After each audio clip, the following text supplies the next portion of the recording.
شدن امکان تماس با خورخ از مرکز مأموری ولایت مختار کوهستان بدخشان به اداره پایگاه خبری بامداد بالاخره ویدیوی لحظه به میدان به نزد اعتراضگران برآمدن رئیس ولایت مختار کوهستان بدخشان گنرال علیشیر میرزانبات را فرستادند.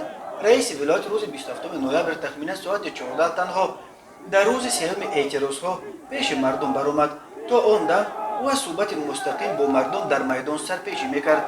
در ویدیو دیده می شود که وقتی علیشیر میرزانبات و همراهانش به میدان اسماعیل سامانی رفته به منبر میبرایند، ازدحام او را با نداهای استعفا استقبال میگیرد. صدای استعفا در میدان چنان بلند بود که در زیر آن سخنرانی رئیس ولایت شنیدن نمی شود.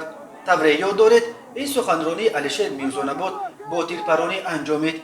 رئیس ولایت در سخنرانیش وعده داد که مقامات پرونده مرگ گلبدین زیوبکوف را تحقیق میکنند، ولی او از مردم طلب کرد که میدان را خالی کنند. در پاسخ از بین ازدحام با آواز باز هم بلندتر استعفای رئیس ولایت را طلب کردند و کسی به طرف علیشیر میرزانبات و همراهانش سنگ پرداخت. داستانی ولایت بعدا گفت که گویا بر اثر این حمله وکیل پارلمان عزیز گیوزاده آسیب جدی برداشته است.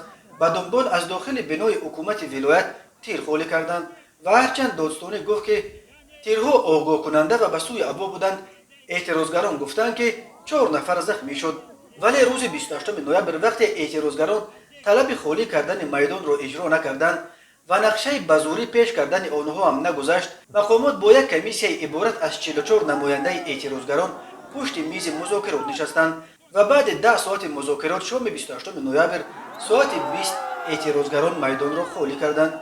گفته می شد که مقامات راضی شدند یک قسم پاسگاه ها را از خورخ برداشته مرگ گلبدین زیوبکوف و توتشاه امیرشایف را با نمایندگان جامعه شهروندی به طور مشترک تحقیق کنند.